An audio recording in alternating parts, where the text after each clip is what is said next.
Hello সবাইকে। আজকে সকালবেলা আমার সাথে একটা ঘটনা ঘটেছে, সেটাই তোমাদের সঙ্গে শেয়ার করতে এসেছি। তো ঘটনাটা হচ্ছে এই যে আমাদের এই গলির মধ্যে একটা মুদিখানা দোকান আছে। তো ওই লোকটার ব্যবহার জঘন্যতম, ভীষণ কিপটে, আমার তো সহ্যই হয় না। কিন্তু যাই কেন জানো, আমাদের এই বলতে গেলে এই যে আশেপাশে যে লোকজন ওনার দোকানে যায়, শুধুমাত্র ওই দোকানটা কাছে বলে তাই। আরও 4-5টা দোকান আছে মুদিখানার, সেগুলো হচ্ছে একটু দূরে, ওই মাথায় অতদূর কে যাবে, সেই আলসেমি করে আর যাওয়া হয় না। আজ তো সারাদিন বৃষ্টি পড়েছে, এই ওয়েদারে আমার একটু মশলাদার কিছু খেতে ইচ্ছা করছিল। তো অনেক কষ্টে মষ্টে 10 টাকা জোগাড় করেছি করে আমি চলে গেছি দোকানে। দোকানে গিয়ে দেখি 5 টাকার ছোটো ছোটো যে প্যাকেটগুলো হয় ইপির, সেগুলো ঝুলছে। 10 টাকা নিয়ে গিয়ে এমনি ভাবতে ভাবতে যাচ্ছিলাম যে 10 টাকায় কী খাবো কী খাবো কী খাবো। তা যেয়ে দেখি বাহ সুন্দর ইপি চলে এসছে, লেখাও আছে বড় বড় করে 5 টাকা, মানে 10 টাকায় আমার দুটো হয়ে যাবে। তো আমি গিয়ে নাচতে নাচতে কাকুটাকে বললাম যে কাকু, আমাকে ওই দুটো 5 টাকার যে ইপির প্যাকেট ওই দুটো দাও, আর এই নাও 10 টাকা। ও মা, যেই 10 টাকা ওনাকে দিয়েছি, উনি এইরকমভাবে বলছে আমাকে, তুমি 10 টাকা কী হিসেবে দিলে? মানে ওরা 5 টাকা লেখা রয়েছে, 5 আর 5 কত হয়? 1 2 3 4 5।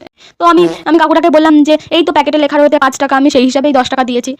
তা এবার উনি বলছে ওই যে প্যাকেটগুলোতে প্রিন্ট করা থাকে, ওই দামগুলোতে আমার হয় না, আমাদের পোষায় না। তা ভাই, আমাকে একটা কথা বলুন, আপনি আপনার যাতে পোষায় সেই জন্য আমি বসে রয়েছি যে এই কাকুটার এই জিনিসটার দাম কম, ওই জিনিসটার দাম কম হয়ে যাচ্ছে, আমি যে পুষিয়ে দেবো?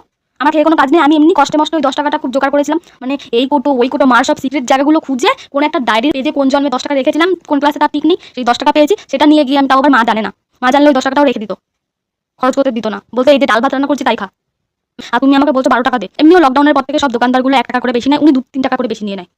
এই 10 টাকা করে যে দুধের প্যাকেটগুলো, ওগুলো সব দোকানে 11 টাকা, অনেকে আবার 10 টাকাও নেয়। ইনি এই মহান ব্যক্তি, উনি 12 টাকা করে নেয়। তাও আমি মাঝে মাঝে ঝগড়া টগড়া করে 11 টাকায় হয়তো নিয়ে আসি। প্রত্যেক দিন গিয়ে ওই জ্ঞান জ্ঞান জ্ঞান করতে কার ভালো লাগে? এই যে ভাই থাক থাক, ও 2 টাকা নিয়ে জিলে আপনি জিন্দগি। তাই জন্য আমি 12 টাকা করে অনেক সময় নিয়ে আসি, ঠিক আছে? তো আজকে আমার মটকা গরম হয়ে গেছে ওনার ওই ট্যারা কথা শুনে। এমনি তুমি ভুলভাল কাজ করে তারপর ওই ট্যারা কথা বলবা, আমার সঙ্গে এসব হবে না। এবার ওনাকে বলেছি যে এগুলো তো 5 টাকা, তুমি কেন এরকম নিচ্ছ? উনি তো আমাকে ওই জবাবটা দিয়ে দিল যে ওনার পোষায় না নাকি। তখন আমি বললাম যে এটা কিন্তু একটা সিরিয়াস কথা। যে কোনো প্যাকেটে যদি এমআরপি ধর 5 টাকা 10 টাকা 12 টাকা যাই হোক দেওয়া থাকে, এমআরপি দেওয়া থাকে, তার থেকে তুমি 1 টাকা 2 টাকা কম নিতে পারো, কিন্তু 1 টাকাও বেশি নিতে পারো না। এটা কিন্তু নিয়ম না, ঠিক আছে? তো যেরকম দেখবে বই দোকানগুলোতে ধরো মূল্য লেখা রয়েছে 150 টাকা, তো ওখানে ওরা 130 টাকা নিতে পারে, কিন্তু 151 টাকা কোনোদিনই নিতে পারে না, কারণ ওরা নেয়ও না।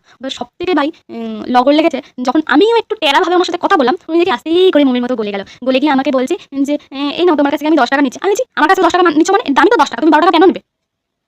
এবার তোমরা বলতেই পারো যে বয়সে বড়, তুমি এইটুকুনিকেও সম্মান দিতে জানো না, কথায় কথায় তর্ক করে আছো। ভাই শোনো, যারা বয়সে বড় হয় শুধু তাদের সম্মান দিলে হয় না। আমি বয়সে আমার থেকে যারা ছোট তাদেরকেও সম্মান দিই, কিন্তু তাদের ওই সম্মানের যোগ্যতা লাগবে, কিন্তু ওনার মধ্যে কিছু নেই, কিছু নেই না। তো আজকে আমার মাথা একটু গরম হয়ে গেছিল, তো ওই জন্য আমি একটু বেশি কথা বলে দিয়ে চলে এসেছি। তো এবার লাস্টে আমি কি করেছি, আমি বললাম কাকু আমার 10 টাকা তুমি ফেরত দাও, আমার ইপি আমার লাগবে না, আমি বাড়ি গিয়ে ওই ডাল ভাতই খাবো, তুমি আমার 10 টাকা ফেরত দাও, তুমি তোমার ইপি রাখো। তো অত সব আমাকে ঠকাবে, আমাকে ঠকানো অত সহজ না, বুঝেছো?